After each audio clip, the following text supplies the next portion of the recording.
This is Dalton Geeky, and you're listening to Hometown Real Estate Broadcast Network.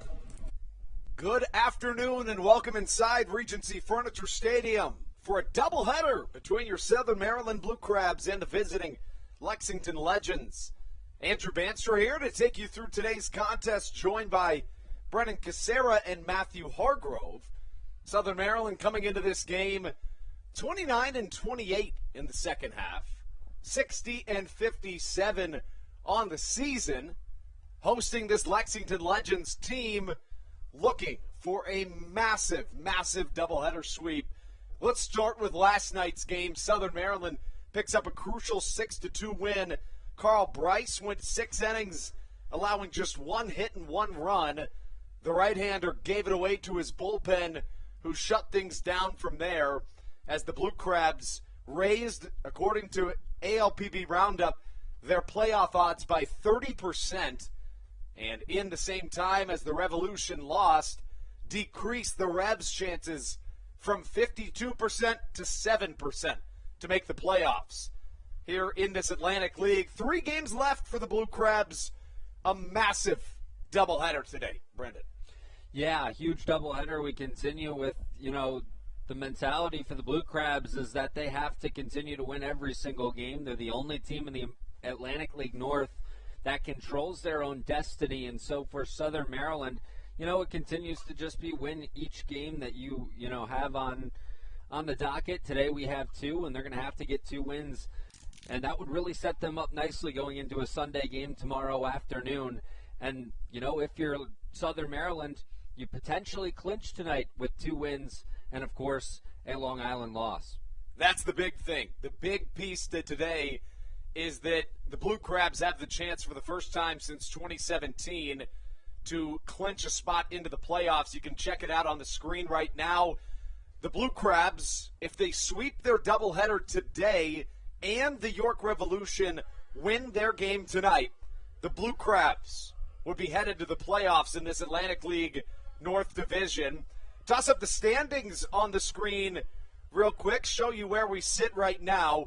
Currently, the Long Island Ducks with a 30-28 record in the second half. First in this Atlantic League North Division second half title race, a half game up of the Blue Crabs. 2 games left for the Ducks, both against the Revolution. And as for those Long Island Ducks, they've already secured a playoff spot with a first half title. As for Southern Maryland, 29-28 in the second half. In second place, a half game back of the Long Island Ducks. 3 games left for the Blue Crabs, 2 of them here today. Southern Maryland does hold the tiebreaker over both Long Island and the York Revolution. Again, just like Brendan said, the Blue Crabs, the only team in the Atlantic League North Division second half title race that controls their own destiny. As for Southern Maryland, the only way they get into the playoffs is winning the second half. No wild card spots are available for the Blue Crabs. A 4-game sweep over this Lexington Legends team would secure a playoff bid. But with that being said, if the Long Island Ducks and York Revolution series is not a sweep from either side, Southern Maryland could win 3 of 4 in this series with the Legends and find a playoff spot. Again, the Blue Crabs could clinch that playoff spot today, and if they're going to do it in Game 1, it's going to be through Blake Bivens. The right-hander takes the mound 4-5 on the year with a 6.81 ERA. He'll be hosting Francisco Jimenez, 1-0 with a 6.19 ERA on the season. Now, we know just how good Bivens has been at times this season. He had a 27 1/3 inning stretch in which he allowed just 1 earned run earlier this season.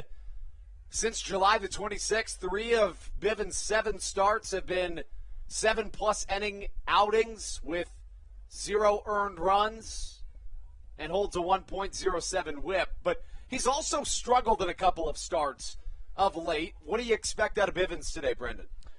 Well, I expect Bivens to obviously come out and compete from the get-go. This is clearly an important game for Southern Maryland, and the pitching staff and everyone in that clubhouse understands how important it is. So, for Blake Bivens, it's going to be all about establishing, that fastball early and working off of that. But, get out of those early innings with some success. That's really the most important thing. In his last start out against Lancaster, he went 3 innings, gave up 5 earned runs, struck out 4 and walked 4. If he can control the zone and, find the edges of that strike zone, he should have some success today. You mentioned he has the stuff to have success at this level. He's had plenty of success at this level. It's just been the consistency for him that's been, hit or miss a little bit at times with Blake Bivens. But the good news for him today, just a 7-inning game with the doubleheaders, obviously 2 7-inning games instead of 2 9-inning games. So for Blake Bivens, if you can give 3 strong innings, Dan Clyburn would probably like you to go a little longer than that, but if you can get 3 strong innings and then you maybe start to struggle in the 4th, that can at least turn it over to the bullpen, and they only need to shut down 4 innings instead of 6. So that's a little bit of good news for Blake Bivens. He doesn't necessarily have to be perfect today, but if he can get through 3 innings, maybe 4, that's a really good start for this Blue Crab team. Blake Bivens features a 4-seam fastball, changeup, slider, curveball, and then in Game 2 for the Blue Crabs, it'll be the newcomer Adrian Cook making his first start as my guy James Christopher takes the mound to throw out his first pitch. Host of the Let's Get 2 podcast, right down the middle for James Christopher. Let's give you the starting lineups in just a moment. Brendan, first, give me one key to this ball game. What does Southern Maryland need to do to win Game 1? I think it's score first, like it's been kind of all week. With this Lexington team, a team that's already punched their ticket into the postseason, you just have to think if Southern Maryland scores early, maybe the Legends just kind of roll over and forget about this game if they don't have a chance early. So I think the biggest key for Southern Maryland is put some runs on the board early, put a little pressure on Lexington, and maybe see if, they're kind of looking ahead to the postseason next week already. Very well could be. We saw the Legends dropping last night's contest. The big ones in that game were the 3 home runs that gave Southern Maryland all of their run support in that contest. 2 of them from Zach Collier and then another from Ruby Silva. Let's get right into the starting lineups right here on your home for Blue Crabs baseball, the Hometown Real Estate Broadcast Network. The Lexington Legends lead off with their speedy center fielder, Darian Sanford. The switch hitter has 77 stolen bases on the season, and he plays center field. Batting second, the right fielder, Cole Sturgeon, a .329 hitter on the year, followed by Courtney Hawkins, the left fielder. Christian Correa, number 33, a newcomer into this series, bats fourth. The cleanup man is the catcher for this Lexington squad. Dennis Phipps bats fifth, the first baseman. Roberto Baldequin finds himself batting sixth at the shortstop position. 7-8-9 for the Legends reads as follows: Ben Aklinski, the second baseman, Chris Fornacci, the third baseman, and Tillman Pugh, the designated hitter. On the mound for the visiting Lexington Legends, it'll be the right-hander Darren Osby, making his first appearance in the Atlantic League this season. Began the campaign in the Frontier League as a member of the Washington Wild Things. Has really good control, posted good numbers in the Frontier League. Last night's starter in the form of Zach Westcott had great numbers in the Frontier League as well, but Southern Maryland certainly took advantage of Westcott.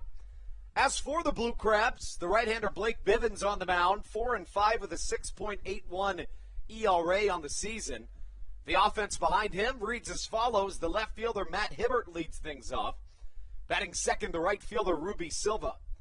Zach Collier, who had 2 home runs last night, and Collier additionally, who leads the Atlantic League in batting average and on base percentage in the last month, bats third. Batting fourth, the designated hitter, the ever-present threat that is Jovan Rosa.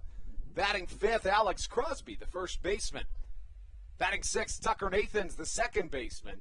7-8-9 for the Blue Crabs reads as follows. Josh McAdams bats seventh, the third baseman. The catcher, Joe DeLuca, bats eighth. And a late scratch of Michael Baca puts Jordan Howard in the lineup at the shortstop position. Quick note on Howard. Not all that many appearances in the month of October, but among all players, he leads the Atlantic League in OPS in the month of October. So something a little interesting. We know he can provide a spark, Brendan. Yeah, and he's been a great addition to the Blue Crabs ever since he's joined this club.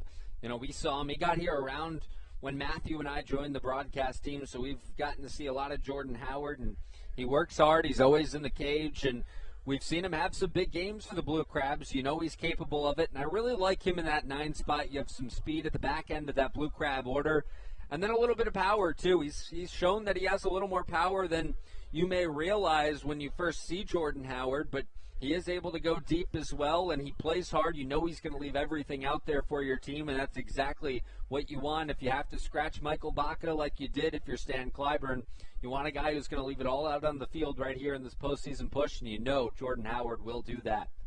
Southern Maryland wears their red Maryland-themed jerseys today. You can see them on the screen. That cursive script accompanied by the Maryland flag bordering the sleeves. Southern Maryland trying to pick up a crucial win here today. One more time, we'll toss it up onto the screen with the playoff chances for Southern Maryland as we give you that right now. The Blue Crabs can clinch a playoff spot with a doubleheader sweep today and a York victory. The odd thing about that, though, Brendan, that I was thinking about driving home last night, I was watching the York Revolution Long Island Ducks game, and it was about 10 o'clock at night. Our game ended about 8 o'clock. And if you think about it, we may not know if Southern Maryland does sweep the doubleheader. We might not actually know if the Blue Crabs clinch until about 2.5 hours after the game this evening. Yeah, we were talking in the front office about it, and it could be a waiting game tonight. When that Long Island York game is being played, if we have that sweep on the Southern Maryland side, you just have to sit around and watch the other game to see what happens. Obviously, if Long Island wins, we move on to tomorrow, and you hope that Southern Maryland, if they sweep tonight, can just get one more tomorrow and clinch. But, if Long Island loses tonight, they clinch. It'll be a celebration here at Regency Furniture Stadium, and then back to it tomorrow afternoon for one final regular season game.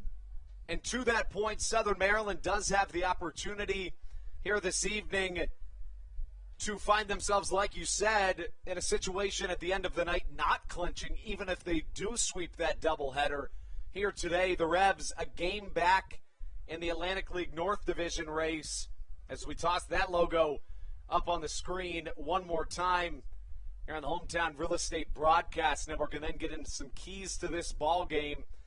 We talk about this playoff push, one of the more thrilling, really postseason races that I've seen in some time, especially considering a couple weeks ago it didn't look like the Ducks or the Revs would be in it. But as you can see, the Long Island Ducks atop the Atlantic League North Division second half title race, a half game up on the Blue Crabs, 2 games left, both at home hosting York, and they already won that first half title. Southern Maryland, if they sweep this 4-game set, of which they have already won one, they'd be into the playoffs, no questions asked.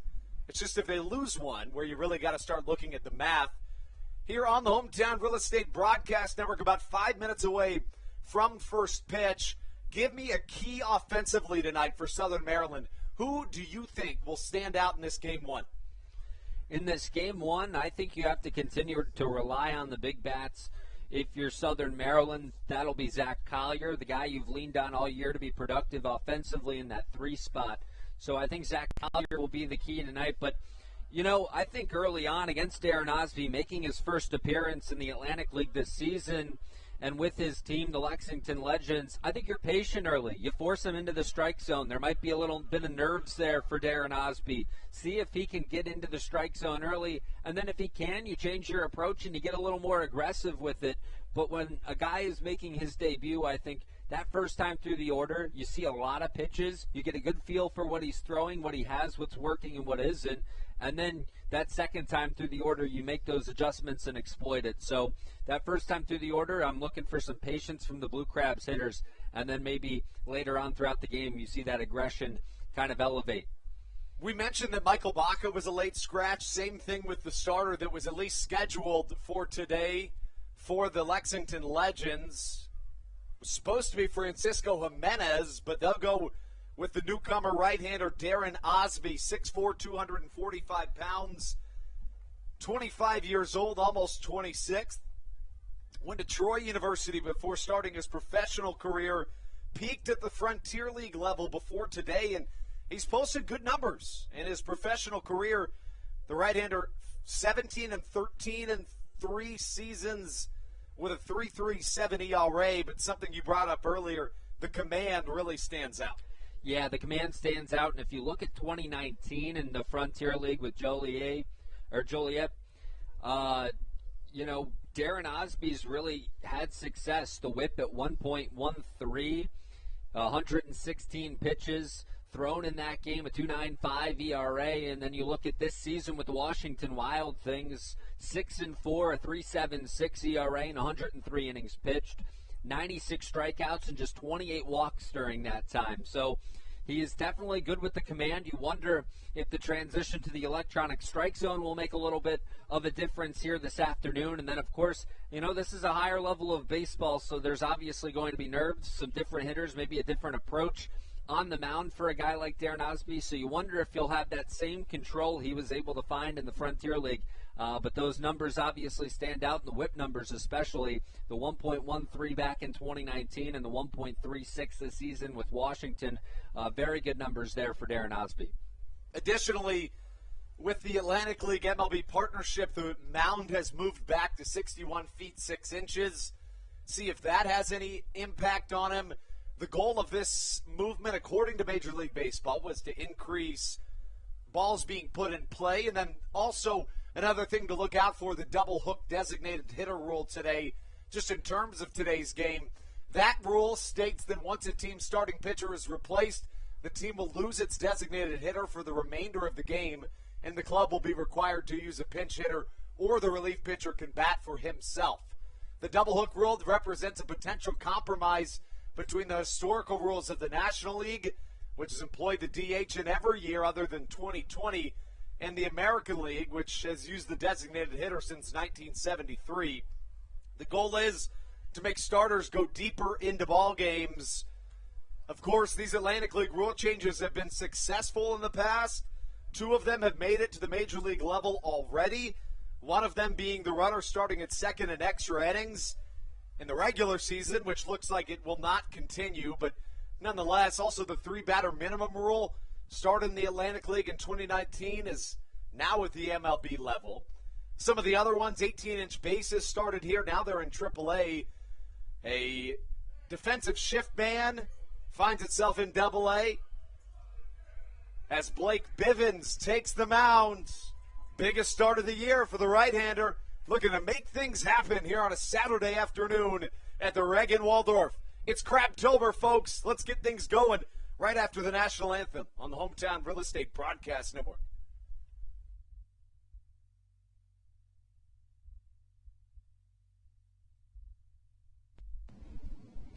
This is Daryl Thompson, and you're listening to the Hometown Real Estate Broadcast Network.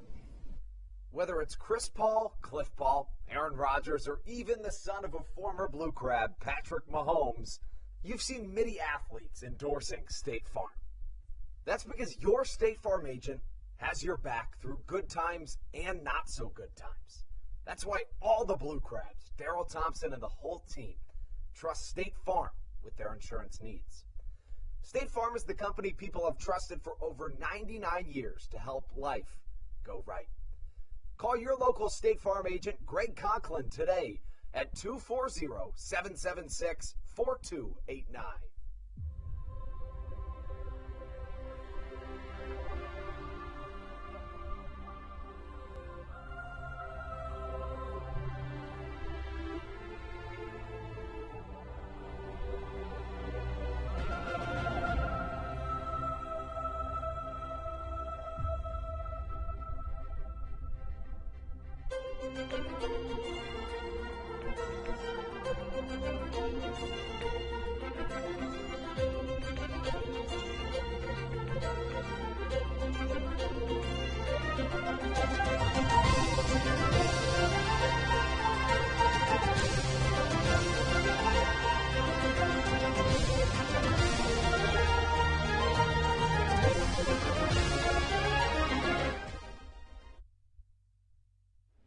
This is Joe DeLuca, and you're listening to the Hometown Real Estate Broadcast Network.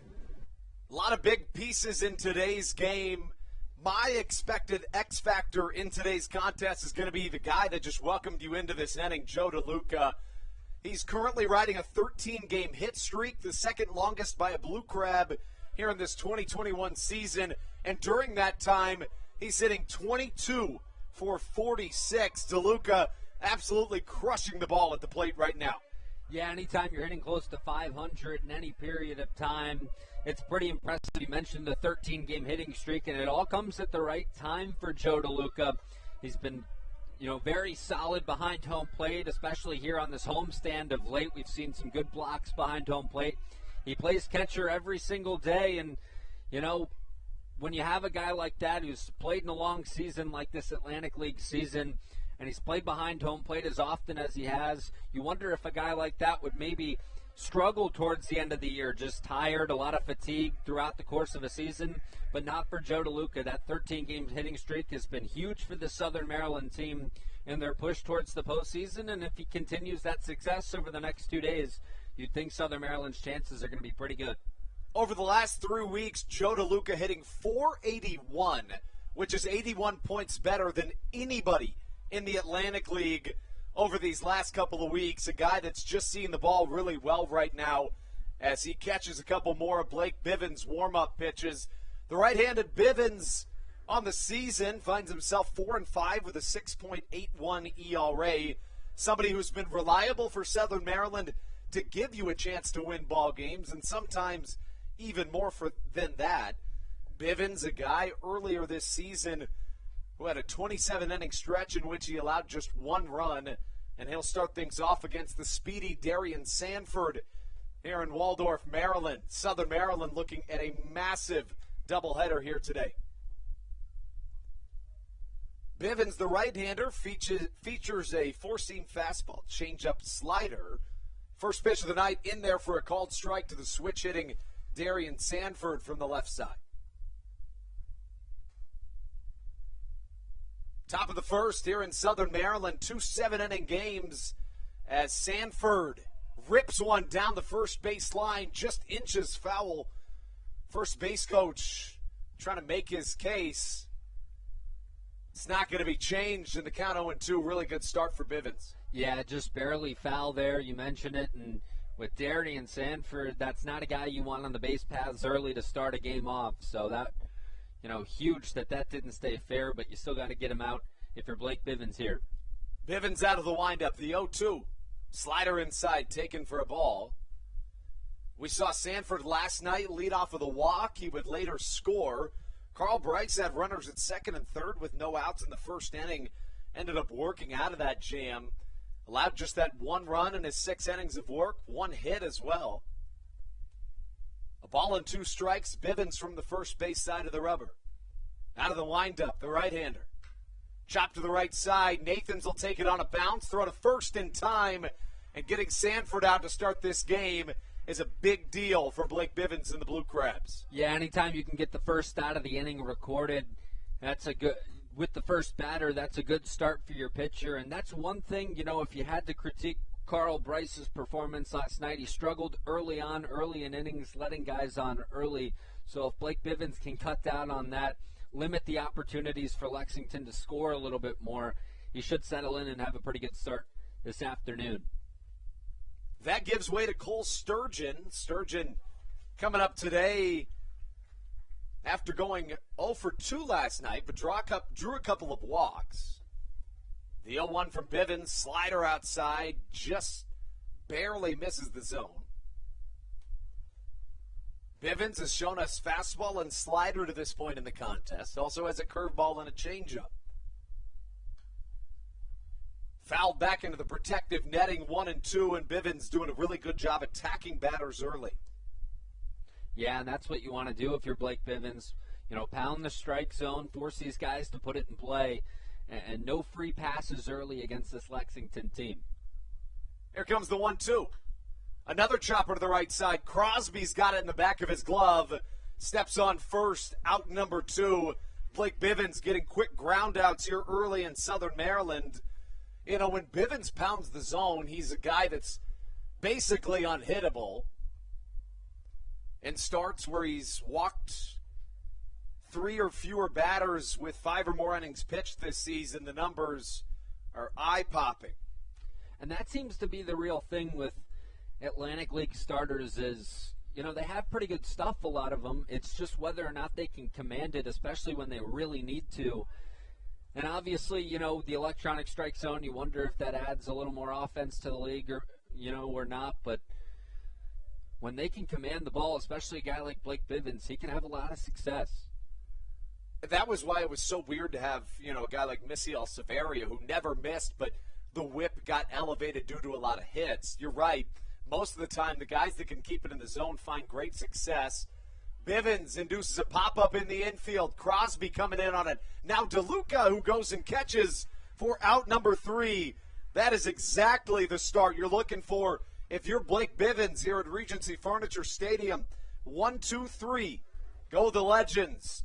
And we take things into the bottom of the first. Matt Hibbert, Ruby Silva, and Zach Collier due up when we return on your home for Blue Crabs Baseball, the Hometown Real Estate Broadcast Network. This is Matt Latos, and you're listening to the Hometown Real Estate Broadcast Network. Dyson Building Center is one of the oldest family-owned and operated hardware, lumber, and building supply stores in Southern Maryland. They are located in St. Mary's County on Route 5 in Great Mills. Dyson's has an expansive and diverse inventory to help you with all of your home improvement and project needs. Whether you're new to the world of DIY, a tried and true DIY professional, or somewhere in between, the friendly and experienced staff at Dyson Building Center is ready and willing to help you today. In February of 2020, Regency Furniture Stadium and the Southern Maryland Blue Crabs were given what we view as an honor, being named the 4th mass vaccination site in the state of Maryland. Here's a message from Regency Furniture about the honor that it has been and still is to be one of Maryland's mass vaccination sites, getting our community back to safety.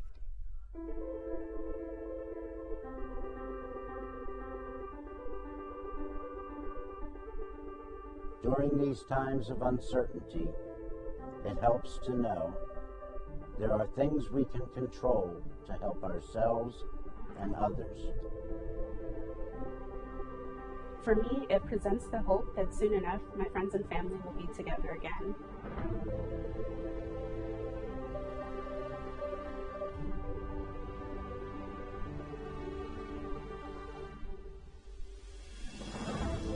I just want to take this moment to thank the Maryland National Guard for their support in helping to facilitate and manage the vaccinations here at the Regency Furniture Stadium.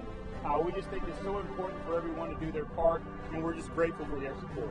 Thank you for some of your support, and we're just honored to be a part of the vaccination effort out here and to serve the community. This is Patrick Baker, and you're listening to the Hometown Real Estate Broadcast Network. Matt Hibbert leads things off offensively for Southern Maryland in the bottom of the first. The Blue Crabs looking to strike first. That and scoring 4 or more runs a key for this Blue Crabs team. Southern Maryland 53-22 when scoring 4 or more runs in this 2021 campaign. If they do so today, it'll be against somebody they've never seen before in the form of Darren Osby.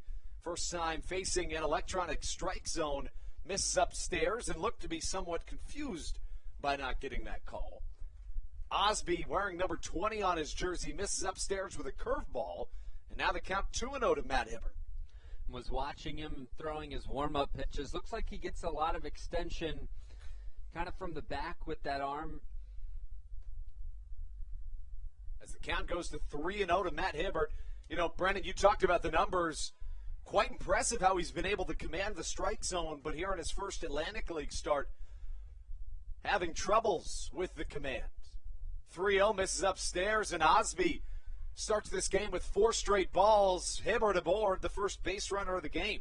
Yeah, you wonder if there's maybe a little bit of nerves for Darren Osby right now on the 4-pitch walk, the electronic strike zone. You mentioned he looked a little confused after the first pitch was called the ball, but you know, we'll have to see if he can settle in. And this is the perfect time, like I said earlier on the pregame show, be patient, take advantage of this opportunity with a guy who's still trying to figure things out at this level and see if you can put some runs on the board early in this bottom of the first inning. It was quite evident in that first at-bat that his plan of attack is to try to attack the strike zone high as Silva attempts a bunt, pulls back. It's a called strike. But the thing is, in the Atlantic League this season, the electronic strike zone has moved down a little bit, or I should say shortened, and gotten a little wider. They'll give you the ball just a little bit off the plate, but not a high strike. You're not going to get that with this electronic strike zone. Silva shows bunt, foul, and the count 0-2. We're seeing Osby throw a lot of fastballs here early. Averages right around 88 miles per hour on that fastball. So, nothing Southern Maryland hasn't seen before in terms of velocity there from him. Silva on the season finds himself one of the top hitters in the Atlantic League. A .324 batting average this year. Showing bunt with 2 strikes to the third base side. It gets down in time. And Ruby Silva with a sacrifice bunt to put somebody in scoring position, even with 2 strikes, 1 away. Yeah, that's one way to get the job done. You don't see that all too often, is guys bunting with 2 strikes, of course. If it would have gone foul, he would have been out, but it advances Matt Hibbert over to second base. Ruby Silva gets the job done and sets up Zach Collier, who had a big night last night with a man in scoring position. Collier homered in the first inning last night, one of his 2 on the contest. A runner in scoring position here early, just 1 away, facing the Atlantic League newcomer Darren Osby. Collier doesn't hit all that many home runs compared to what his slugging percentage is. He just hits a ton of extra bases. I mean, in the last month, Zach Collier has a .744 slugging percentage, which is just a couple points shy of Courtney Hawkins, who hit 18 home runs in the month of September. Wow, that's crazy to think about. And Zach Collier with 14 home runs on the season here, so. Ball on a strike the count to Collier, who just gets on base and scores a ton of runs. This season, he's reached base in 77 of 86 games played via the hit, walk, or hit by pitch. Yeah, just one of those guys that does a little bit of everything for your team in Zach Collier. 1-1 outside, and Osby still trying to find that strike zone. If you're Southern Maryland, after getting that hot start from Blake Bibbins on the mound, you'd love to jump on Osby early before he can settle into a groove. The Blue Crabs scored 2 in the first last night, jumped out to a 2-1 lead against the Legends. 2-1 dotting the outside edge. Looked like a change up there. He might have slowed it down just a little bit, caught the outside corner. Our pitch tracker saying that Osby so far using 4-seam fastball, curveball, changeup, and cutter so far in this first inning of work. 2-2 spoiled. It's a pretty deep arsenal to have already used at this point in the game, and that's something that speaks volumes about what Osby's going to do today. If you're comfortable with 4 different pitches, that's generally a good thing as a pitcher. It can sometimes get you in trouble, but it shows signs that he's confident on the mound. Yeah, and maybe trying to see which pitch he has a feel for early here, going deep into that arsenal early. 5 fastballs, 3 curveballs. 2-2 chopper, not able to be fielded by the first baseman, Dennis Phipps, who fumbles at first. And runners on the corners for Southern Maryland after the E3. Yeah, now an opportunity with Jovan Rosa to the plate to take advantage of that error by Phipps. But back to the point on Osby real quick. 5 fastballs, now 5 curveballs, a changeup, and a cutter from him. So, maybe just trying to get a feel for some different pitches here early. The fastball clearly wasn't working in the first at-bat at least. I'm going to go back to a point Matthew made last night, which I thought was a fantastic point. Rosa's been struggling to catch up to fastballs, but a softer pitcher yesterday in Westcott, and he had great contact. Maybe that could break him out of his slump. You could argue the same against a guy in Darren Osby who has a little bit more velocity, but he's not going to blow you away. Yeah, and Rosa, a guy last night that had a hard-hit single through the left side of the infield, so maybe a small sign that he's starting to figure some things out a little bit. Takes ball 1 inside. Reached base twice last night, did Rosa. It was his first walk drawn in 19 games. 1-1, runners on the corners. See if maybe Zach Collier tries to test out the arm of Correa behind the dish. 1-1 hit to the right side. It could drop for a run. Cole Sturgeon comes in. Matt Hibbert goes on the throw. The throw not quite in time. Hibbert tagging on a shallow fly ball to right field. A sacrifice fly brings home the first Blue Crabs run of this game. That's exactly the way you want to start it. You wanted to start this game here in the bottom of the first inning. If you're Southern Maryland, get a run early. Blake Bivens obviously looked good in that top of the first inning. But now you give your starting pitcher a little bit of a lead. Hopefully could add a few more in this inning. But even if you don't, you give your pitcher a lead at the 1-0 score. And that's just exactly the way you wanted to start in a big game and a big day here with 2 games to be played at Regency Furniture Stadium. Both with tremendous playoff implications as Crosby lofts one into relatively deep right center field, but it hangs up and is caught by Darian Sanford in center. An exciting first inning of action here at Regency Furniture Stadium sees the Blue Crabs score an unearned run to take things into the top of the second. When we come back, it's Blake Bivens back onto the mound. You'll see the 4, 5, 6 of the Legends order when we return on your home for Blue Crabs baseball, the Hometown Real Estate Broadcast Network. This is Joe DeLuca, and you're listening to the Hometown Real Estate Broadcast Network. Dyson Building Center is one of the oldest family-owned and operated hardware, lumber, and building supply stores in Southern Maryland. They are located in St. Mary's County on Route 5 in Great Mills. Dyson's has an expansive and diverse inventory to help you with all of your home improvement and project needs. Whether you're new to the world of DIY, a tried and true DIY professional, or somewhere in between, the friendly and experienced staff at Dyson Building Center is ready and willing to help you today.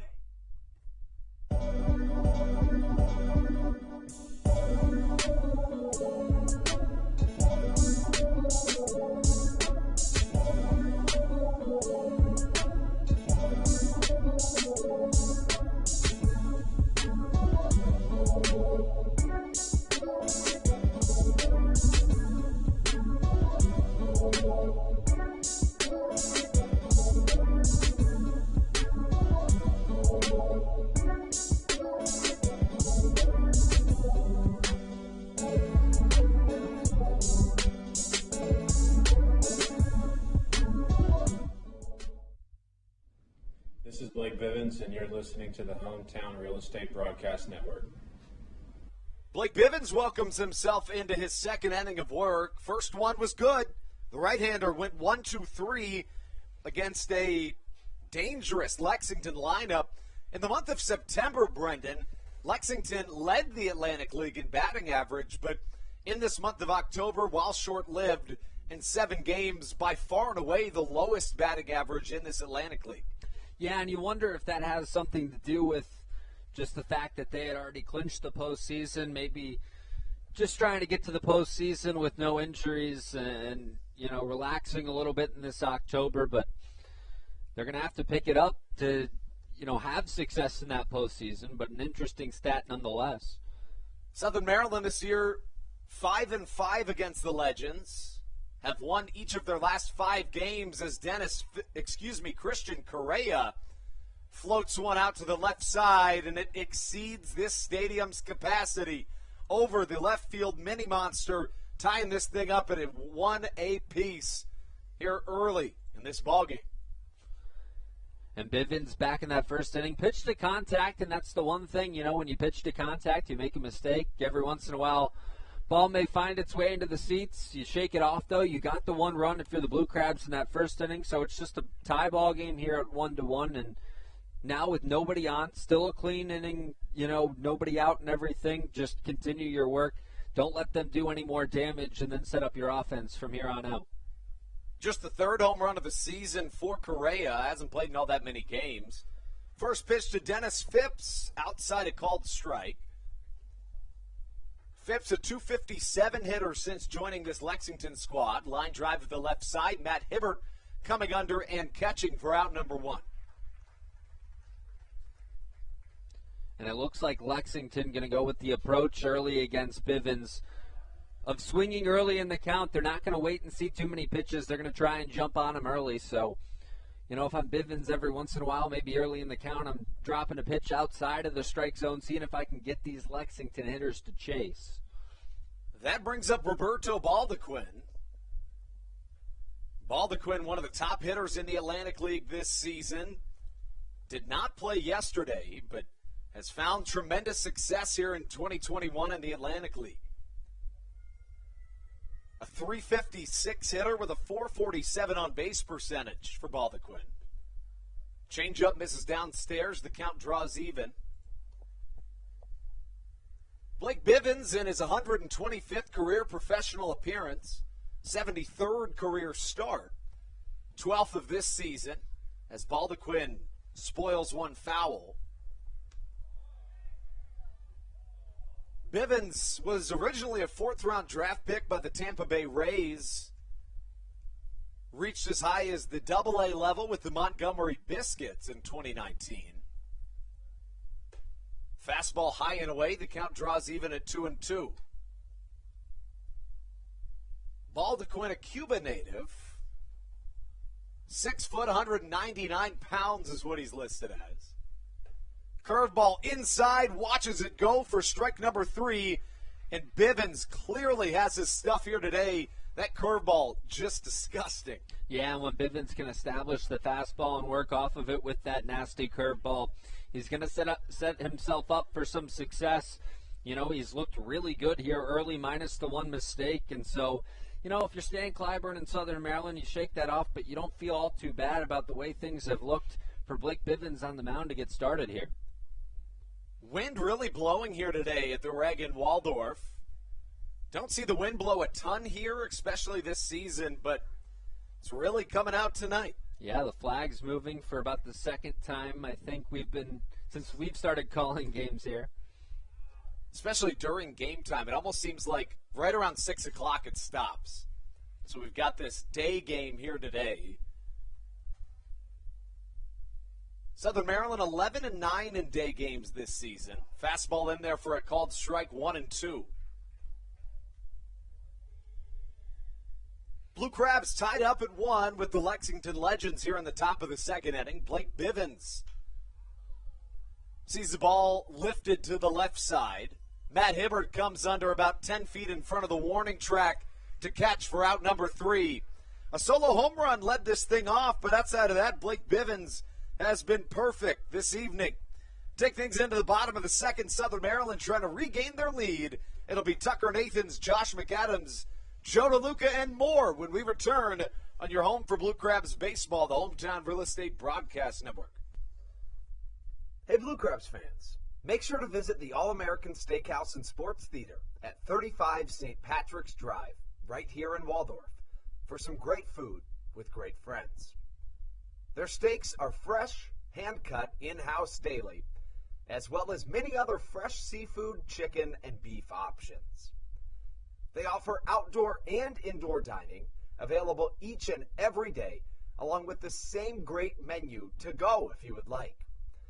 Please visit them online at www.theallamericansteakhouse.com.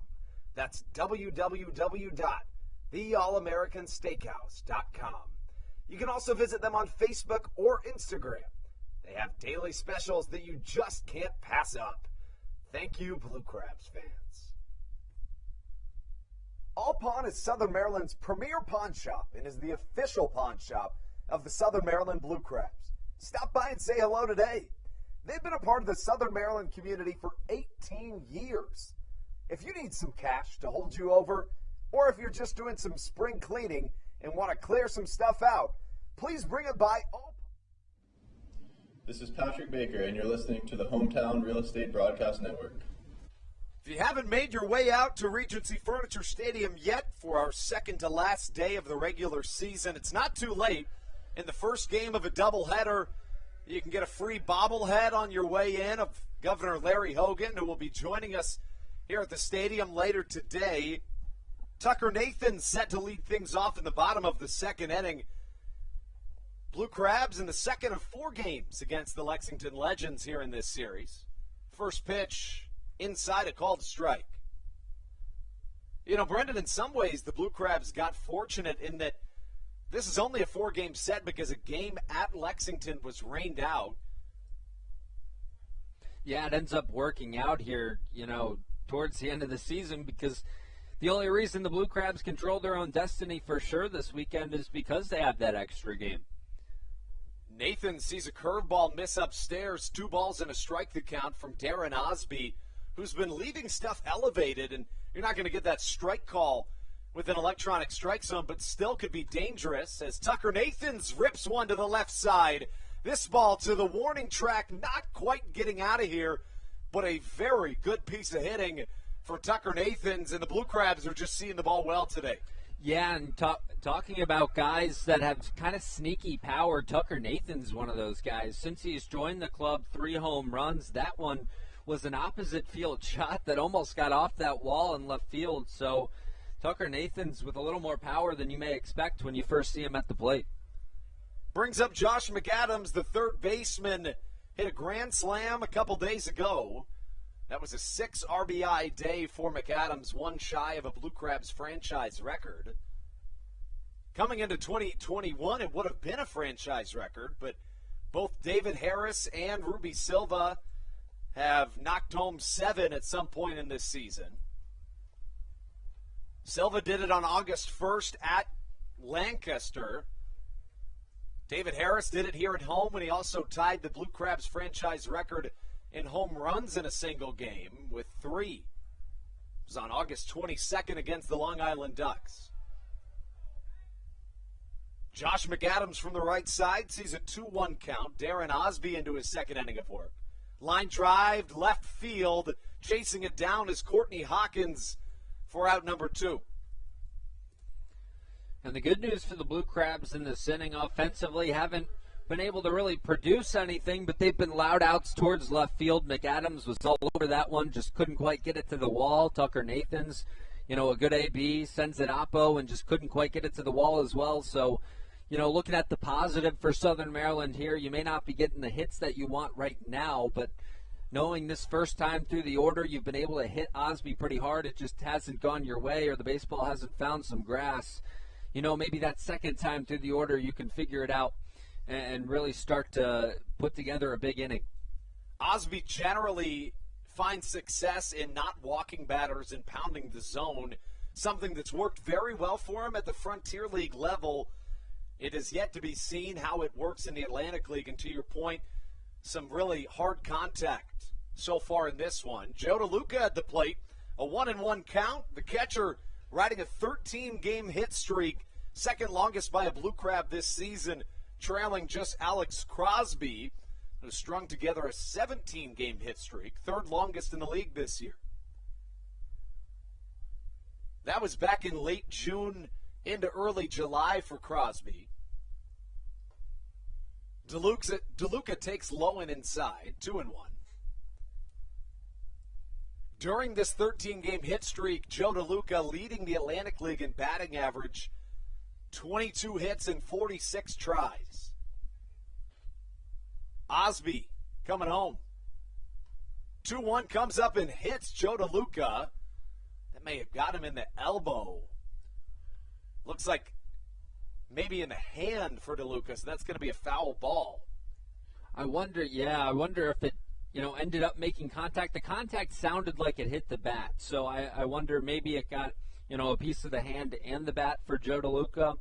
But initially, just listening to that there, it sounded like it got a piece of that bat down at the knob area somewhere, but nonetheless continues on a 2-2 count.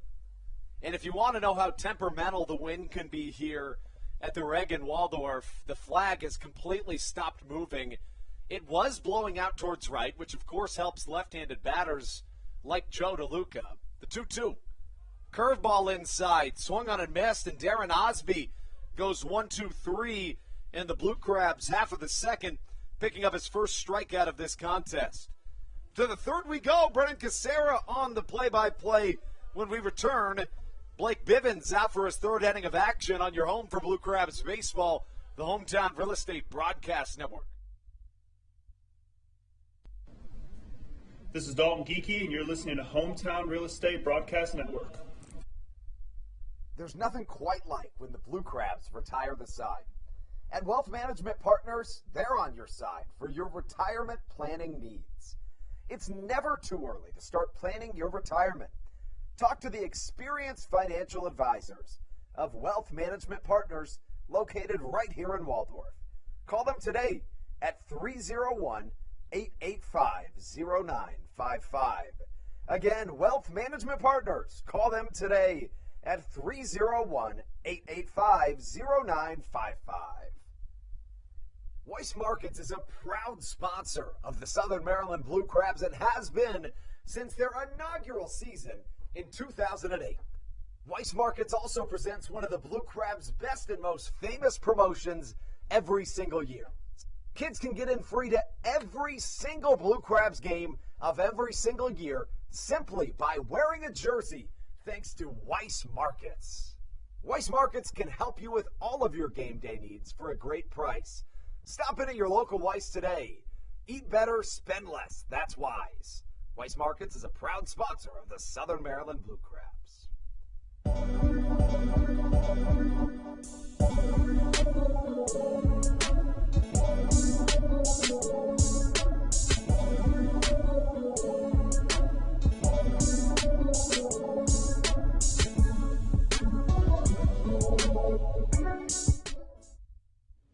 This is Matt Latos, and you're listening to the Hometown Real Estate Broadcast Network. Top three from Regency Furniture Stadium here in Southern Maryland. And the Blue Crabs and the Legends all knotted at one apiece as we continue on here in the inning. Blake Bivens on the mound for Southern Maryland as he continues his work. 2 innings pitched so far, 1 earned run, a strikeout and a walk for Bivens. Did give up a home run last inning in his inning of work to Correa, the catcher for Lexington.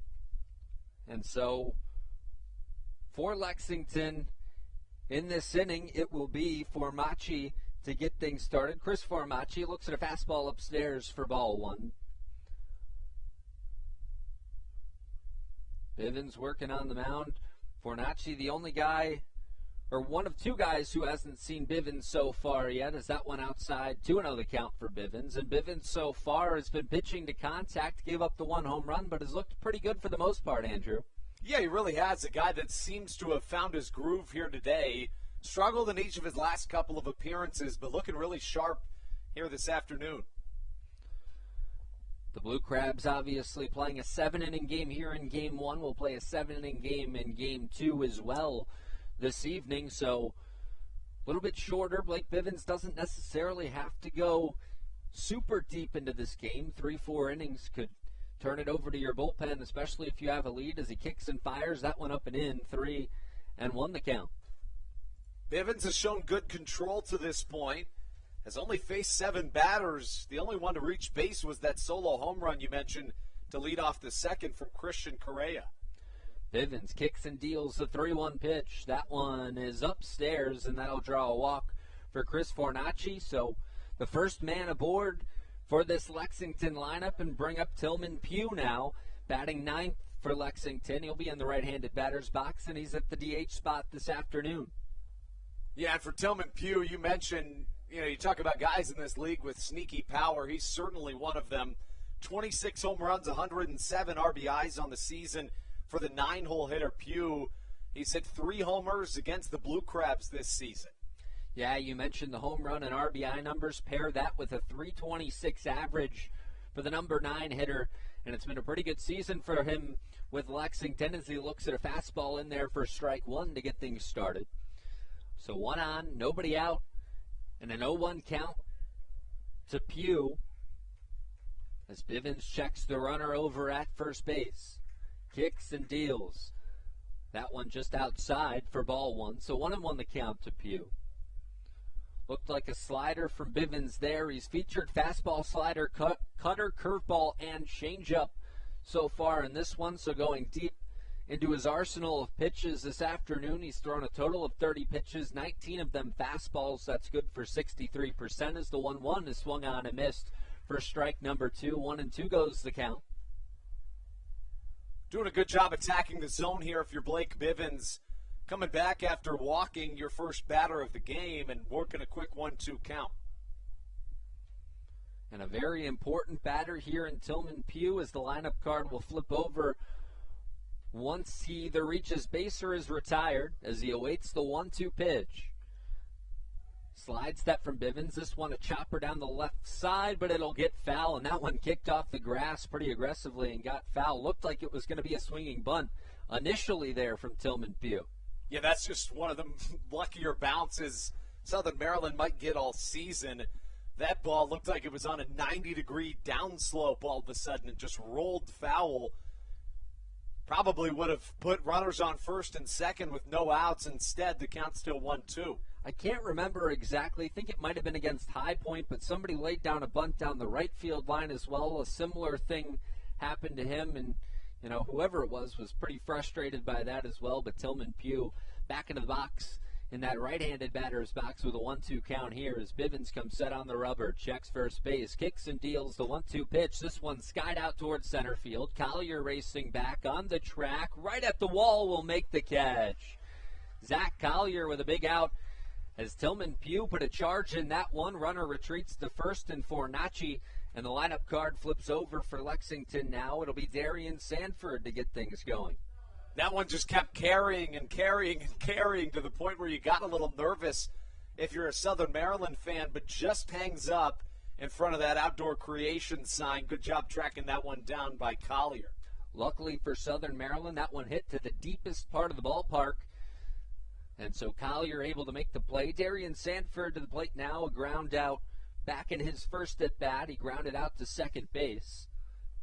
Speedy leadoff hitter for Lexington, looking for his first hit of the game. Just one hit for the legend so far this afternoon. He shows bunt, fouls it straight back, and it'll be 0-1 the count. The line so far in this one read like this: the Legends with 1 run and 1 hit and 1 error. The Blue Crabs 1 run, no hits and no errors. Remember when they scored back in that first inning, I should say, it was off of a sacrifice fly that was set up by an error over at first base. So no official hit recorded yet for Southern Maryland. As Bivens once again comes set, this time checks over to first, not in time, as Crosby applies the tag, and back to Bivens. He gives the ball back to Bivens, and he'll jump on the rubber once again to get ready to offer the 0-1. Josh McAdams playing in on the grass, awaiting a potential bunt from Darian Sanford.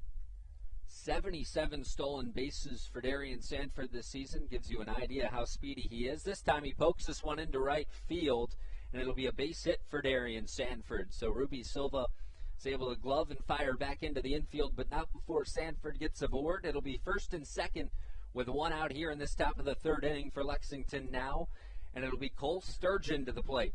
If that's anybody other than Darian Sanford running, I guarantee you Ruby Silva tries to throw him out from right. I mean, you could see him lining up that crow hop and just analyzed and realized the risk-benefit probably wasn't in the favor of Southern Maryland with, potential overthrow. But Blake Bivens finding himself in a jam here in the third. Cole Sturgeon, a ground out in his first at-bat back in the first inning. He grounded out to first base. Alex Crosby made the play as the first pitch into him is outside for ball 1. Sturgeon came into the game with a .329 average, 9 home runs, 36 RBIs. Been one of the big bats in this Lexington lineup this year. Bats in the left-handed batter's box and awaits the 1-0 pitch from Bivens. Bivens checking second, kicks and deals. This one skied out towards center field. Should be a pretty easy play for Zach Collier. Takes a few steps in, runs under it, makes the catch, and makes sure to hold the runner over at second base. Nobody moves, and so it's still first and second. Now 2 down, and Courtney Hawkins to the plate. In the middle of this inning, when the first runner reached, Patrick Baker got up and just started stretching down in that Southern Maryland bullpen, showing that Stan Clyburn is not afraid to pull the trigger quick here in this ball game. Bivens seems to have rebounded, but still a big test at the plate. And obviously big in these games. We've talked about it a few times, but, with the 7-inning games, here in this doubleheader, you can go to the bullpen a little earlier. You don't have to worry about taxing the bullpen too much. Not that it necessarily matters, obviously, with this being a postseason push, but thinking about if the Blue Crabs were to get in, not too many innings to cover if Bivens was taken out, as Courtney Hawkins looks at a first pitch breaking ball in there for strike one. Hawkins was drafted in the 2012 Major League Baseball draft by the Chicago White Sox. He awaits the 0-1 pitch. Check swing. Did he go? Yes, he did. Quickly 0-2 to Courtney Hawkins now. And Bivens looking to get out of a jam here. He's got Hawkins in an 0-2 count. 2 down here with first and second for Lexington. Hawkins came into the game today with a line that looked like this: 332 average, 32 home runs, 77 RBIs. So he is definitely a dangerous hitter as he swings and misses at a breaking ball for strike 3. Blake Bivens able to work out of a jam as we come to the end of the top of the 9th here. Second strikeout of the game for Bivens, and we move to the middle of the 3rd as the Blue Crabs and the Legends all tied up at 1 right here on the Hometown Real Estate Broadcast Network. You're watching Southern Maryland Blue Crab Baseball. This is Matt Latos, and you're listening to the Hometown Real Estate Broadcast Network. Dyson Building Center is one of the oldest family-owned and operated hardware, lumber, and building supply stores in Southern Maryland. They are located in St. Mary's County on Route 5 in Great Mills. Dyson's has an expansive and diverse inventory to help you with all of your home improvement and project needs. Whether you're new to the world of DIY, a tried and true DIY professional, or somewhere in between, the friendly and experienced staff at Dyson Building Center is ready and willing to help you today. In February of 2020, Regency Furniture Stadium and the Southern Maryland Blue Crabs were given what we view as an honor, being named the 4th mass vaccination site in the state of Maryland. Here's a message from Regency Furniture about the honor that it has been and still is to be one of Maryland's mass vaccination sites, getting our community back to safety.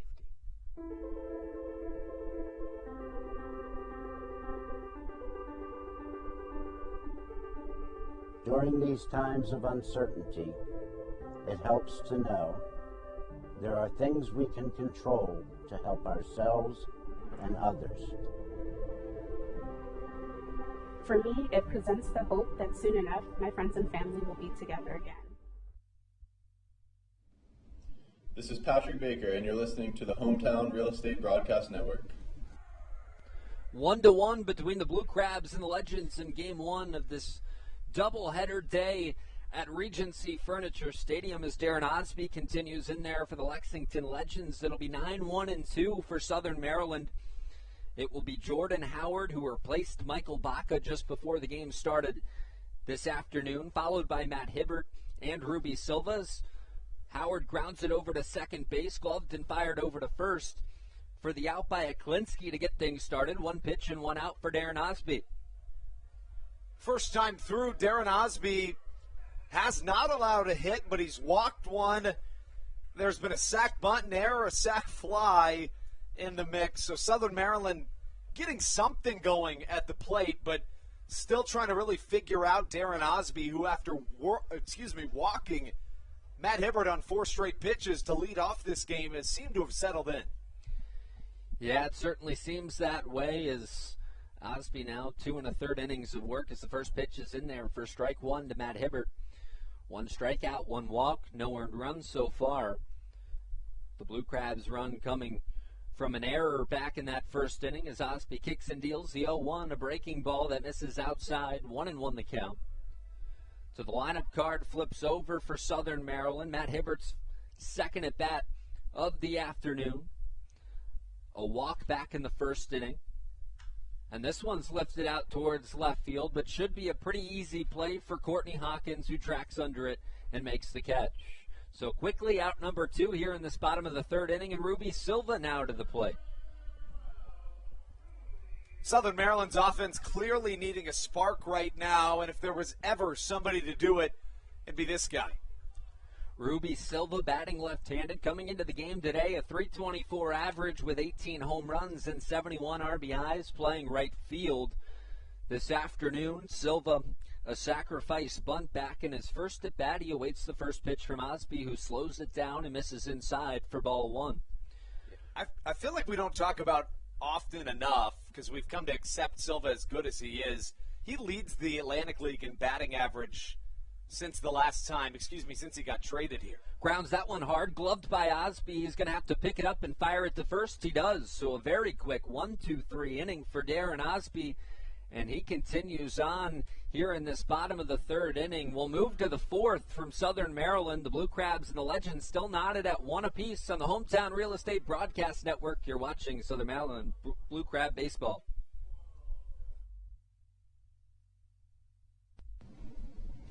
This is Daryl Thompson, and you're listening to the Hometown Real Estate Broadcast Network. Chick-fil-A of Charles County has been a proud supporter of the Southern Maryland Blue Crabs since their inception in 2008. For years, they have sponsored the Southern Maryland Blue Crabs, America's prisoners of war and missing in action. In between the second inning of each game, there is a moment of silence brought to you by Chick-fil-A. The Southern Maryland Blue Crabs appreciate and respect not only Chick-fil-A, but all of those that have served our great country. The seat that they sponsor was made possible by Chick-fil-A of Charles County. Thank you so much, and visit any of your Charles County Chick-fil-A locations today. The Charles County Department of Health encourages you to get the COVID-19 vaccination today. You can get it all over Southern Maryland or no matter where you are across the United States. Vaccinations are offered right here at Regency Furniture Stadium with no appointment needed. Charles County Department of Health and the Southern Maryland Blue Crabs urge you to take one for the team and get the vaccine.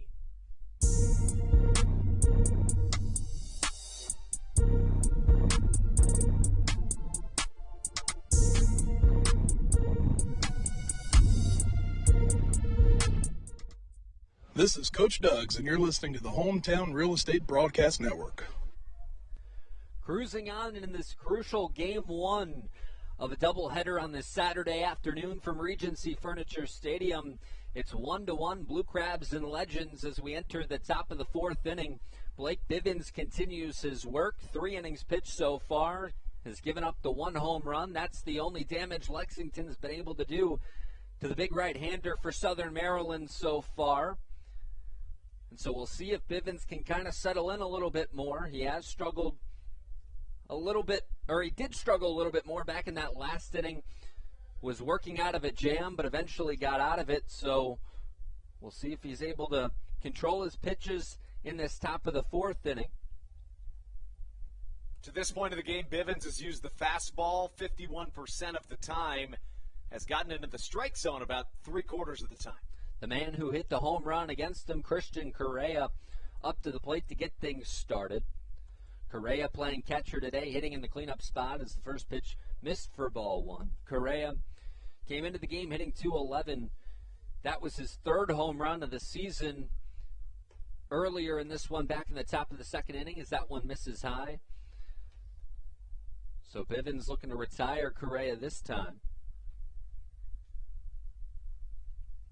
A 2-0 count to the Lexington catcher and a breaking ball that drops in there for strike one. 2-1 the count. Pretty nice afternoon here at Regency Furniture Stadium. Clouds in the sky. But a nice afternoon for baseball. Just about 72 degrees, 5 to 10 miles per hour of wind as this one's fouled straight back.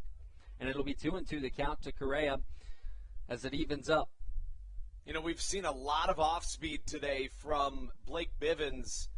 About 40% of his pitches to this point have consisted of either that slider, curveball, or changeup.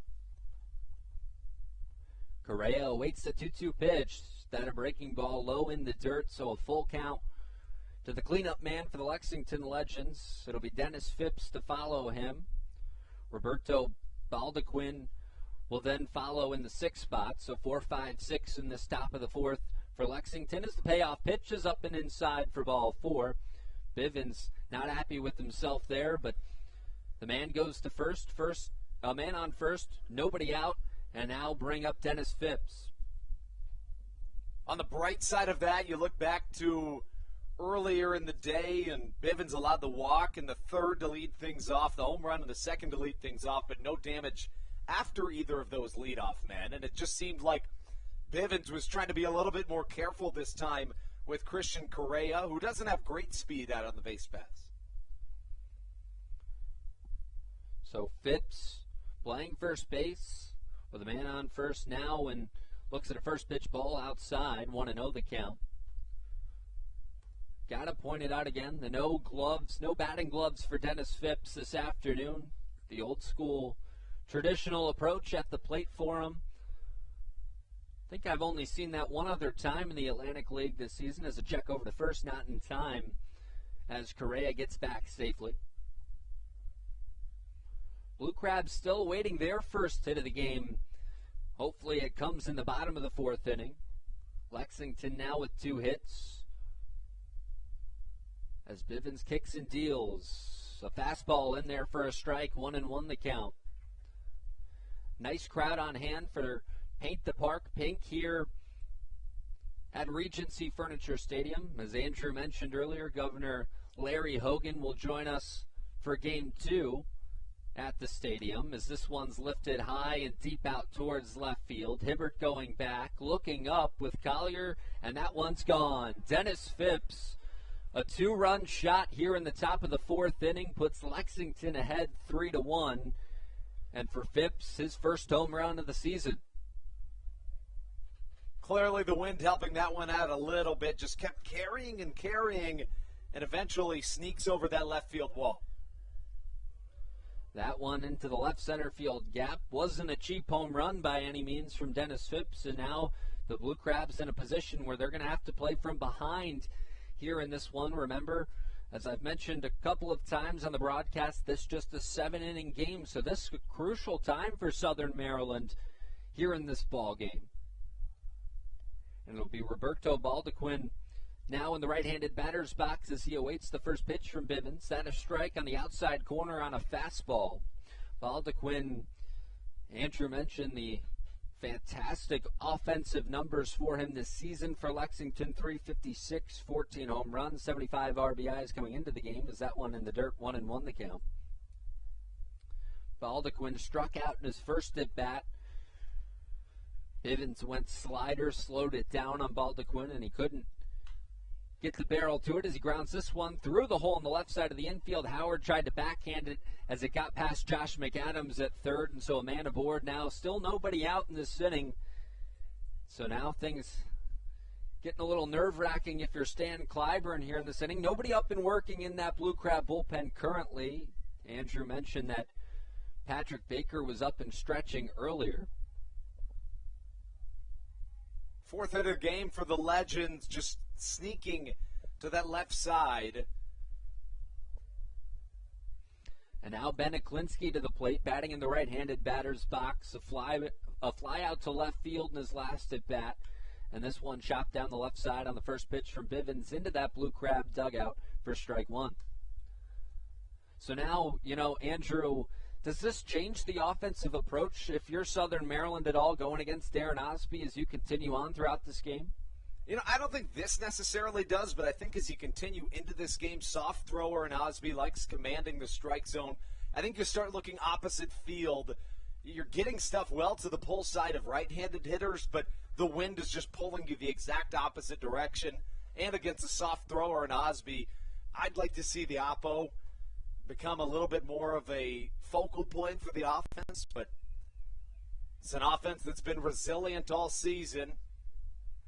We'll see if they employ that strategy the rest of the way as that pitch misses inside, so 2-1 the count. Bivens looking to keep the damage to a minimum here in this top of the fourth inning. One on first base, nobody out, and Aklinski in a 2-1 count. Bivens kicks and deals out a fastball outside for ball number 3. 3-1 the count to him. And the Blue Crabs in this postseason push, Long Island will play York tonight. Game 1, we'll know the result of Game 1 at least. Maybe not Game 2 quite when that game starts out there. between the Revolution and the Ducks as that pitch outside for ball 4. So now 2 aboard for Southern Maryland, for Lexington, first and second. And that'll bring up Chris Fornacci. And here comes Stan Clyburn to the mound. Not sure if it'll be a meeting at the mound or if he will make a call to the bullpen. I believe Dylan Brammer is up working in that bullpen. I don't know if you can see, Andrew. It looks like Dylan Brammer to me. Patrick Baker up and warming in Southern Maryland's pen, and a middle relief guy that can give you a couple of innings. And, Bivens looked awesome through 3, struggled a little bit in the 3rd, but here to start this 4th, 4 straight have reached, including that 2-run home run. So maybe just giving Patrick Baker a little bit more time to warm up in that bullpen. Yeah, my eyes deceive me looking down to that Southern Maryland bullpen, but Andrew, absolutely correct. Patrick Baker, the man up and warming in the Southern Maryland bullpen, he kind of sat down at the beginning of this inning, at the beginning of this inning, and now is up and warming again and working pretty quickly. So things changing in a hurry for Southern Maryland. And Bivens looking to get the man and Chris Fornacci out here, who comes to the plate. He walked in his first time up playing third base today for Lexington. Fornacci came into the game with a .232 average, 3 home runs, 29 RBIs. Working out of the stretch is Bivens. He checks second, kicks and fires, and that one is outside for ball 1. So Bivens starting to struggle with the commands a lot in this inning. Couple of walks here in this top of the 4th. A 2-run spot so far for Lexington as Bivens kicks and fires at a chopper down the left side into that Blue Crabs dugout, or off the Blue Crabs dugout this time. In this 4th inning, Bivens has really employed the off-speed a lot, and now that he wasn't finding the strike zone quite as successfully, trying to recover with the fastball. See what he comes with here. Bivens using the fastball 47% of the time as he checks second. The 1-1 pitch slowed it down. That one fouled back. It'll be 1-2 the count. He was at about 63% on the fastball usage earlier in the game, not too long ago. So, to Andrew's point, moving to a lot more off-speed pitches. You're seeing the slider used about 23% of the time, curveball at 17%, and changeup at 7% of the time. So Bivens not afraid to go off-speed into that slow-breaking stuff. As he comes set, kicks and fires the 1-2 pitch, a fastball check swing, and they'll say he didn't go over at first base. Fans here don't like it. That Blue Crab dugout doesn't like it either. But a 2-2 count now to Fornacci. I can't say I'm a huge fan of that call either. Obviously, a little bit of a biased opinion in some senses, but, from up here it looked like he went around. Nonetheless, see if Bivens can get him. So Bivens looking to get out Chris Fornacci here. A 2-2 count to the number 8 hitter playing third base today. Bivens checks second.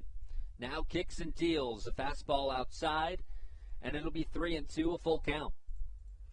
Fornacci's been very patient so far in this series. He's had 5 plate appearances.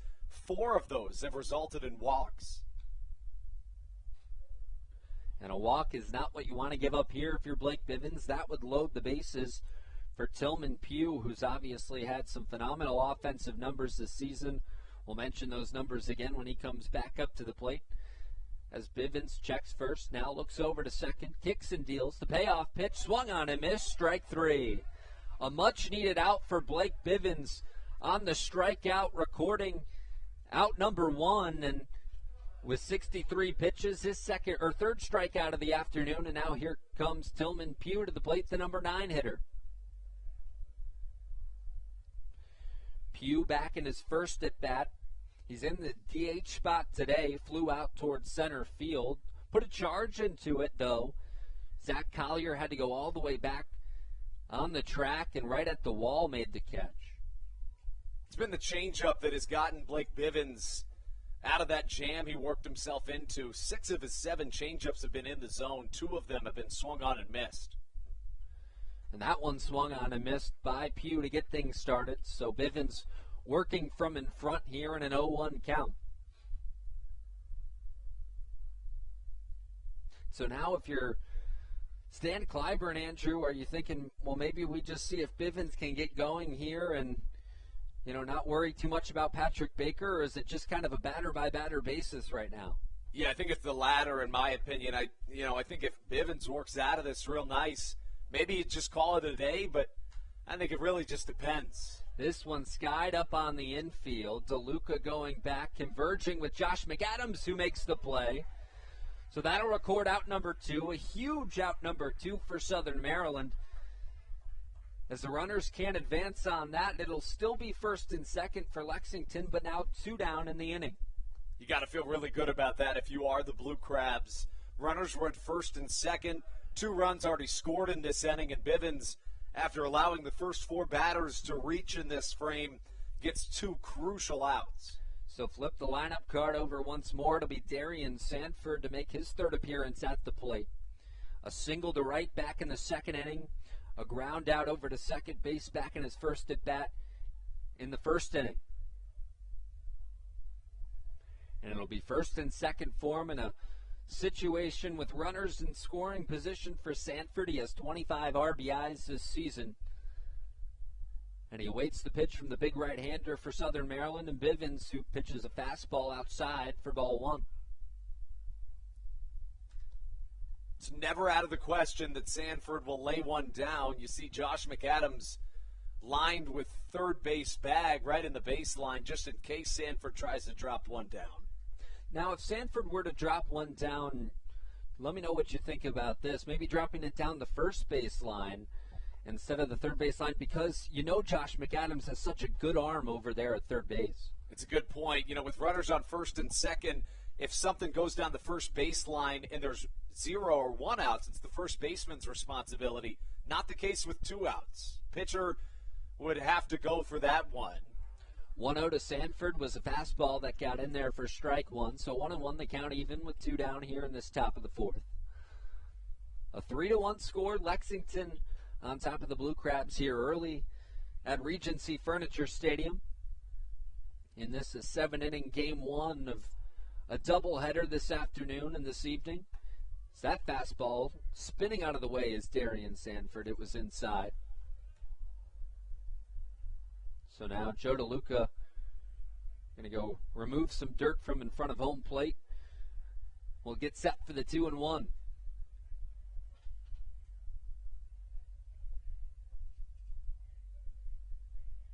Bivens looking for one more big out in this inning.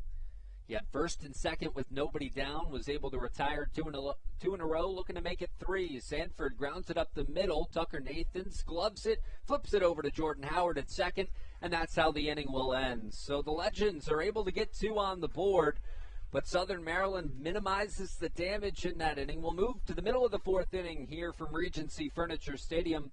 The Legends on top of the Blue Crabs, 3-1. But the Blue Crabs coming to bat right here on the Hometown Real Estate Broadcast Network. You're watching Southern Maryland Blue Crab Baseball. This is Daryl Thompson, and you're listening to the Hometown Real Estate Broadcast Network. Whether it's Chris Paul, Cliff Paul, Aaron Rodgers, or even the son of a former Blue Crab, Patrick Mahomes, you've seen many athletes endorsing State Farm. That's because your State Farm agent has your back through good times and not so good times. That's why all the Blue Crabs, Daryl Thompson and the whole team, trust State Farm with their insurance needs. State Farm is the company people have trusted for over 99 years to help life go right. Call your local State Farm agent, Greg Conklin, today at 240-776-4289.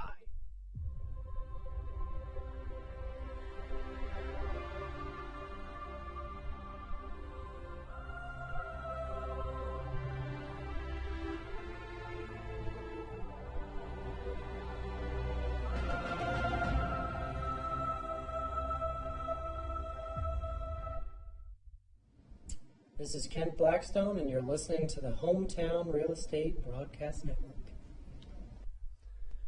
A 3-1 Lexington lead here as we move to the bottom of the 4th inning in Southern Maryland. Darren Osby continues his work. The right-hander for Lexington has been impressive so far this afternoon, making his first start in the Atlantic League this season.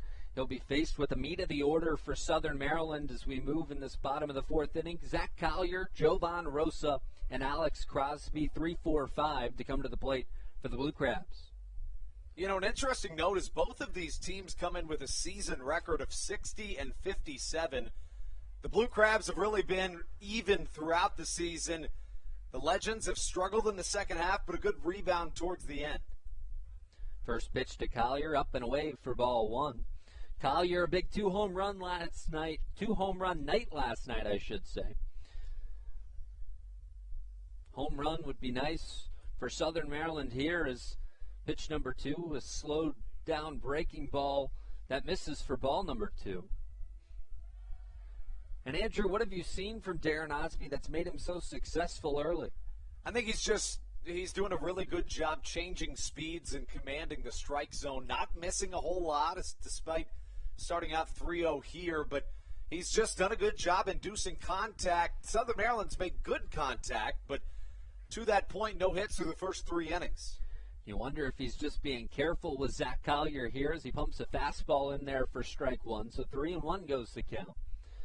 Collier, obviously one of the most dangerous hitters in the Atlantic League. Second in OBP with .452. Fifth in slugging as that one's in there for a strike. So 3-2, the count moves quickly.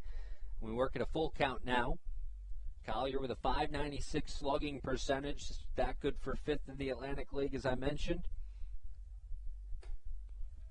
And that one will miss up and away. So Zach Collier to first base. Leadoff man aboard for Southern Maryland. And now Jovan Rosa to the plate. For the most part today, Darren Osby has been a 3-pitch pitcher.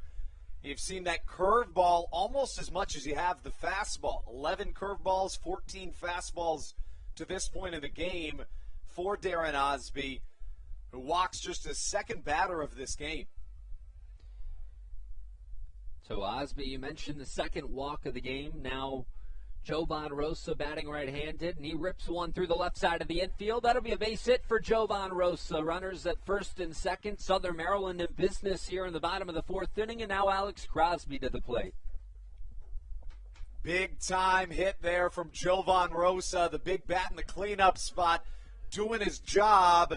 Southern Maryland needed to break through against Darren Osby, finally getting their first hit here in this bottom of the fourth. The Blue Crabs in business. And so now Alex Crosby comes up, a fly out to center field back in his first at bat. That's left-handed. And he waits the first pitch from Osby. That one up and away for ball one. Crosby came into the game this afternoon hitting .319, 13 home runs, 66 RBIs. He's playing first base today as he usually does. As Osby comes set on the rubber, working out of the stretch, checks second a couple of times, now pumps what looked like a cutter, and that one missed upstairs, 2-0 the count. He does have a cutter, doesn't use it a lot. That was just the third time he's issued it here today. Only one of the 3 have caught the strike zone. The reason he keeps going back to the fastball curveball, he's only missed a combined 3 times with those. This one's laced down through the left side of the infield. Collier rounding third. He's going to charge into home. The relay throw, not in time. Zach Collier's safe. An RBI single for Alex Crosby cuts the Legends lead to just 1. It's 3-2 Lexington now, and the Blue Crabs still in business with runners at first and second and nobody out, and Tucker Nathans to the plate. Collier hesitated just a little bit on that, as he should have. Baldequin was covering second, which gave that hole in the 5.5 slot to get through the infield. Collier awfully close there, but just gets his feet in time, and Southern Maryland with a much-needed run. And you wonder maybe if Southern Maryland's picking up on something here, still this second time through the order. And it's been a good start to a bottom of the fourth inning that Southern Maryland has needed runs in as the first pitch in there for a strike. Lexington moved out to a 3-1 advantage in the top of the fourth, so Southern Maryland able to respond with one of their own, and still nobody out with runners at first and second. It'll be Jovan Rosa at second, Alex Crosby at first, and Tucker Nathans at the plate. He flew out to left field in his last at bat, and that one's up and away. 1-1 goes the count. Probably going to take something in the gap to get Rosa home from second. A lot of power in the bat of Rosa, but the speed certainly not his forte. Nathan's put a charge in one opposite field out towards the left field wall, just short of the wall last time up, as that one drops in there for a strike. 1-2. Nathan's falls behind in the count. Josh McAdams waits on deck. Obviously, just a few days ago, a big 6 RBI game for Josh McAdams, so a guy you want to see up at the plate in big situations here. As Osby checks second a couple of times, kicks and deals. This one a chopper over to first base, gloved chest high, and stepping on first is Phipps. Runners advance to second and third. Josh McAdams to the plate, and only one out for Southern Maryland here. And just a really good, unselfish at bat there by Tucker Nathans. Not trying to do too much, not trying to take the lead on one swing of the bat. Rather, Tucker Nathans moving everybody over in what is good as a sacrifice bunt. And if I would have told you at the start of this inning that P.J. Phillips was going to be talking to his man on the mound, and Darren Osby, who had allowed 0 hits through his first 3 innings, I don't know if you would have believed me, Brendan. And we'll reach a pitching change now for the Lexington Legends here in the bottom of the 4th inning. Darren Osby put together a pretty decent start, still has a couple of runs on the base paths, but he will exit the game. And we're going to get some new information on the new pitcher, so we'll take a break here on the Hometown Real Estate Broadcast Network. You're watching Blue Crabs Baseball. Just a quick timeout for a pitching change. This is Daryl Thompson, and you're listening to the Hometown Real Estate Broadcast Network. Chick-fil-A of Charles County has been a proud supporter of the Southern Maryland Blue Crabs since their inception in 2008. For years, they have sponsored the Southern Maryland Blue Crabs, America's prisoners of war and missing in action. In between the second inning of each game, there is a moment of silence brought to you by Chick-fil-A. The Southern Maryland Blue Crabs appreciate and respect not only Chick-fil-A, but all of those that have served our great country. The seat that they sponsor was made possible by Chick-fil-A of Charles County. Thank you so much, and visit any of your Charles County Chick-fil-A locations today. The Charles County Department of Health encourages you to get the COVID-19 vaccination today. You can get it all over Southern Maryland or no matter where you are across the United States. Vaccinations are offered right here at Regency Furniture Stadium with no appointment needed. Charles County Department of Health and the Southern Maryland Blue Crabs urge you to take one for the team and get the vaccine.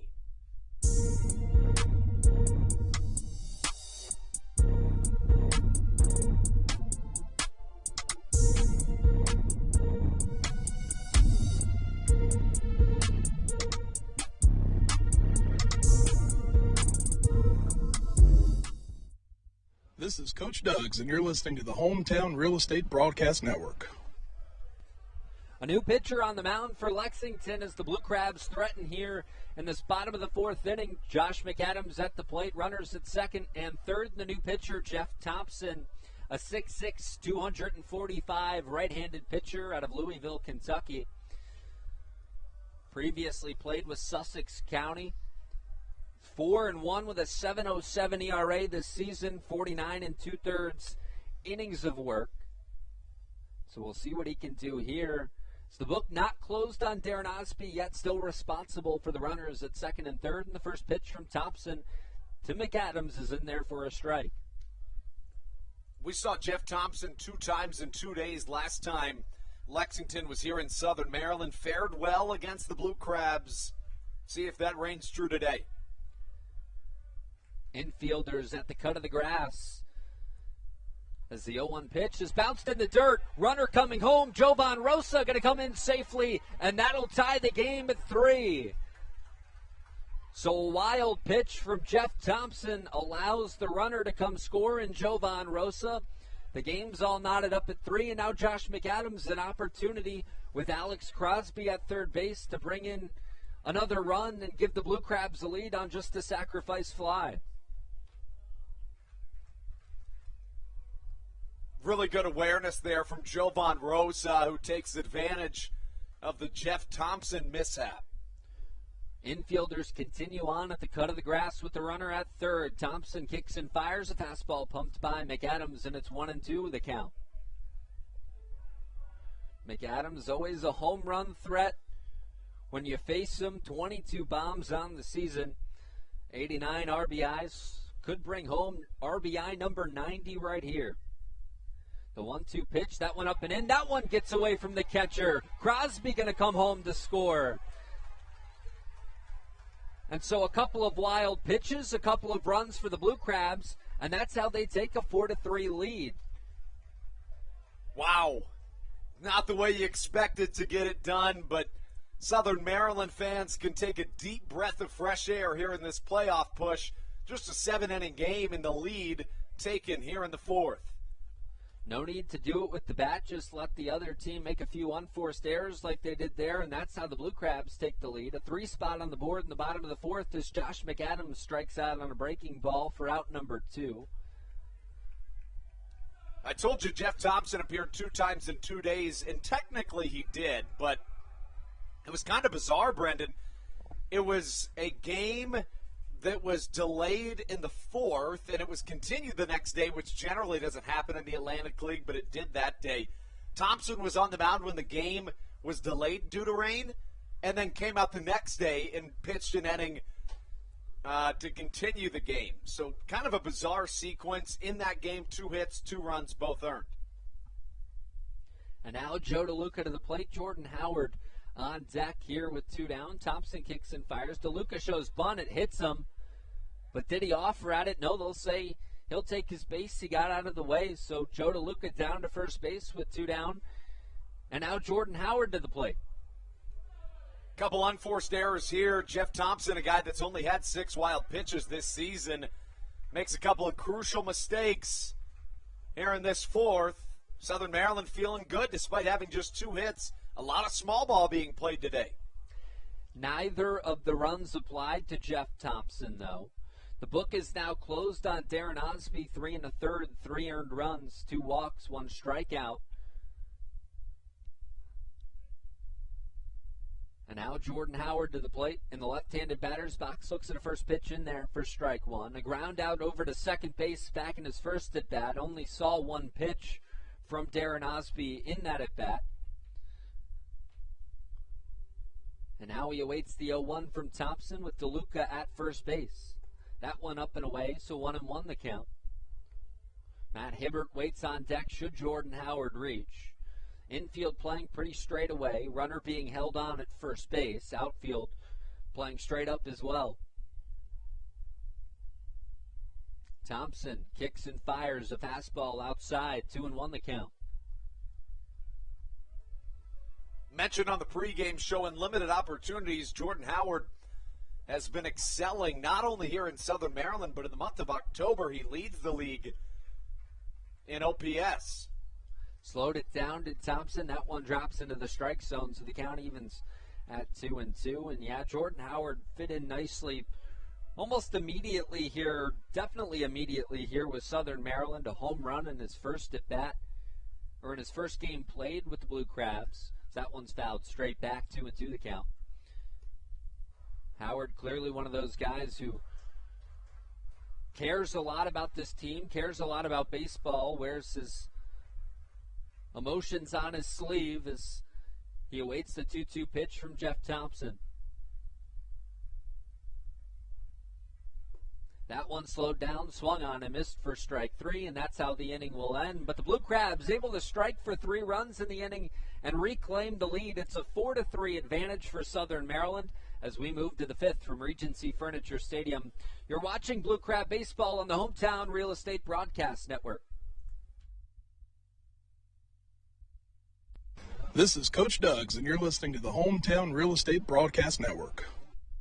All Pawn is Southern Maryland's premier pawn shop and is the official pawn shop of the Southern Maryland Blue Crabs. Stop by and say hello today. They've been a part of the Southern Maryland community for 18 years. If you need some cash to hold you over, or if you're just doing some spring cleaning and want to clear some stuff out, please bring it by Allpot and let them make you an offer. If you have broken jewelry or some that you just don't want anymore, please bring it by and they'll pay you more than anyone in the Tri-County area. They're located on 301 in White Plains, just south of DeMar Road. Go Blue Crabs! Hey Blue Crabs fans, make sure to visit the All-American Steakhouse and Sports Theater at 35 St. Patrick's Drive, right here in Waldorf, for some great food with great friends. Their steaks are fresh, hand-cut, in-house daily, as well as many other fresh seafood, chicken, and beef options. They offer outdoor and indoor dining, available each and every day, along with the same great menu to go if you would like. Please visit them online at www.theallamericansteakhouse.com. That's www.theallamericansteakhouse.com. You can also visit them on Facebook or Instagram. They have daily specials that you just can't pass up. Thank you, Blue Crabs fans.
This is Matt Latos, and you're listening to the Hometown Real Estate Broadcast Network. Top of the fifth inning here from Regency Furniture Stadium is the Blue Crabs now on top of the Legends by a score of 4-3. New pitcher on the mound for Southern Maryland, that being Patrick Baker. We mentioned him warming up last inning. Baker 3-3 with a 5.68 ERA this season. The book closed on Blake Bivens, 4 innings pitched, 3 earned runs, 3 strikeouts, 3 walks on 4 hits as the first pitch is in there for a strike from Baker. The batter, Cole Sturgeon, 2-3-4 this inning for the Lexington Legends. The right fielder up to the plate, rips one foul down the right side, so it'll be quickly 0-2 to the left-handed batter. Sturgeon flew out to center field in his last at-bat. See what he can do here, quickly falling behind Patrick Baker. As Baker comes set on the rubber, he kicks and deals the 0-2 pitch. This one lined over towards second. One hop over to Tucker Nathans. He gloves and fires to first for out number 1. So a good start for Patrick Baker there. And Baker hasn't made an appearance in 6 days. Back on October the 3rd was his last appearance at High Point for Southern Maryland. 2 innings pitched in that one, 3 earned runs given up. As Courtney Hawkins comes to the plate now for Lexington, the number 3 hitter playing left field, looks at a first pitch from Baker that's in the dirt for ball 1. Hawkins a strikeout in his last at-bat. He was one of 3 guys to be retired via the strikeout by Blake Bivens in this one. The 1-0 pitch from Baker. A fastball just misses the outside corner. Looked like the home plate umpire wanted to give the signal there, but the electronic strike zone says no, and we continue on at 2-0. Baker kicks and deals. 2-0 pitch is a breaking ball that drops in there for a strike. 2-1 the count. Infield playing straight away. Same thing with the outfield here for the Southern Maryland defense with 1 out and nobody on. The 2-1 pitch. This one a slow grounder over to Tucker Nathans. He'll wait on it and fire over to first for out number 2. Just a really good job by Patrick Baker to come in. Tough situation, a newfound lead. Your offense getting it done. just by the skin of their teeth and doing a real good job to settle down the middle of this Lexington order, a spot that's been good really all season long. And Baker, a guy that really making you feel a lot more comfortable right now if you're a Southern Maryland fan. So 2 outs for Christian Correa, the number 4 hitter for Lexington. Already has a home run today, back in his first at bat, and he awaits the first pitch from Baker, which misses for ball 1. So a quick 2 outs recorded from Patrick Baker. He can work multiple innings if Stan Clyburn wants him to, and this one misses low. Joe DeLuca unable to glove that fastball. So quickly behind is Patrick Baker in the count. Dalton Geekie up and throwing for the Blue Crabs, just in case you need it. Baker's 2-0 pitch is in there for a strike. Breaking ball from Baker on that pitch. And yeah, you mentioned it. Dalton Geekie just slowly getting up and warming. Some light tossing out there in the Blue Crab bullpen currently as Baker fires this one. Squibbed off the end of the bat over to Alex Crosby, who gloves and flips to Baker over at first for out number 3. So a quick 1-2-3 inning for Patrick Baker. A good inning defensively for the Blue Crabs, and we move to the middle of the 5th from Waldorf, Maryland, as the Blue Crabs clinging to a 4-3 lead on the Hometown Real Estate Broadcast Network. You're watching Southern Maryland Blue Crab Baseball. This is Daryl Thompson, and you're listening to the Hometown Real Estate Broadcast Network. Chick-fil-A of Charles County has been a proud supporter of the Southern Maryland Blue Crabs since their inception in 2008. For years, they have sponsored the Southern Maryland Blue Crabs, America's prisoners of war and missing in action. In between the second inning of each game, there is a moment of silence brought to you by Chick-fil-A. The Southern Maryland Blue Crabs appreciate and respect not only Chick-fil-A, but all of those that have served our great country. The seat that they sponsor was made possible by Chick-fil-A of Charles County. Thank you so much, and visit any of your Charles County Chick-fil-A locations today. The Charles County Department of Health encourages you to get the COVID-19 vaccination today.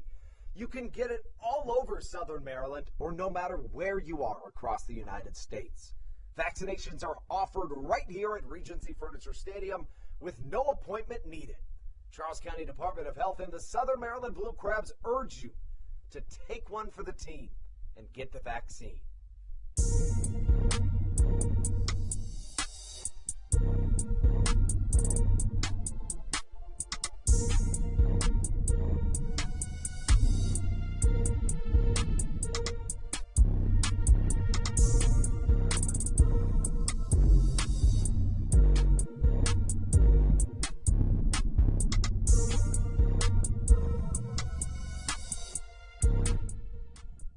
This is Coach Doug's, and you're listening to the Hometown Real Estate Broadcast Network.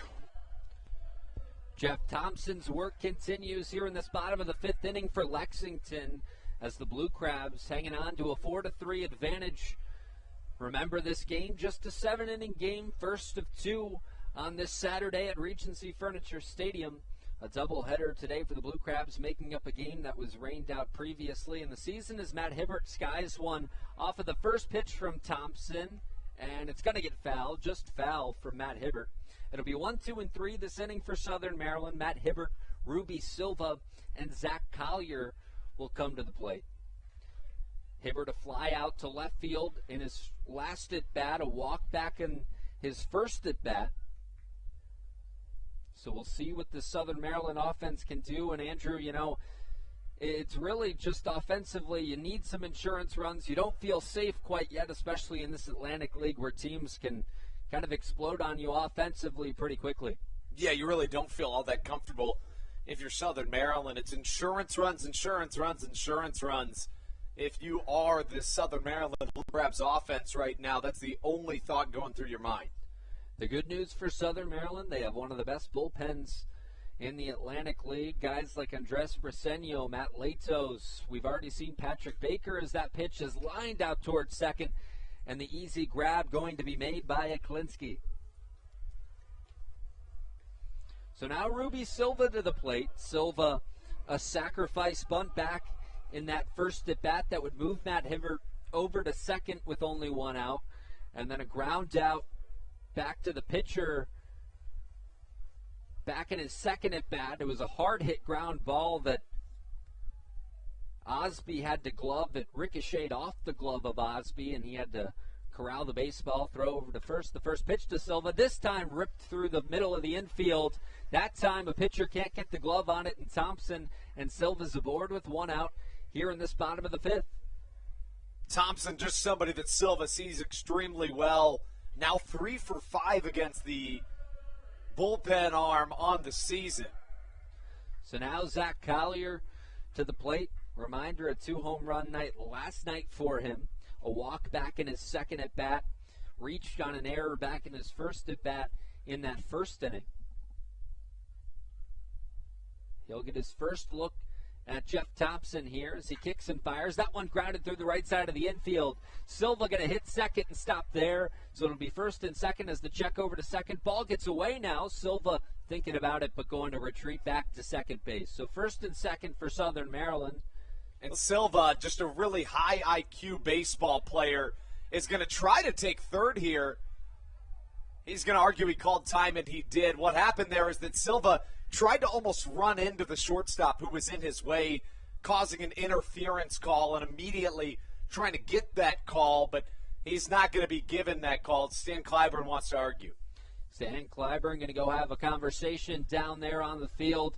As Ruby Silva, you mentioned it, the high IQ of Ruby Silva. What was the point you made about him last night, about the different textures of baseballs and things, always takes it away and throws it over to the dugout? Exactly. He's a guy that anytime he hits a foul ball into the dirt, he'll pick it up and throw it to the dugout so the pitcher can't get it again for any advantage. Another thing you'll see him do, which is taught at the college level and up, but most people don't actually do it, is that every time before each pitch at second base, he'll look where the outfielders are playing to know if they're playing that deep, if a ball drops, I know I can go on the pitch. So it's something that just not a lot of guys do.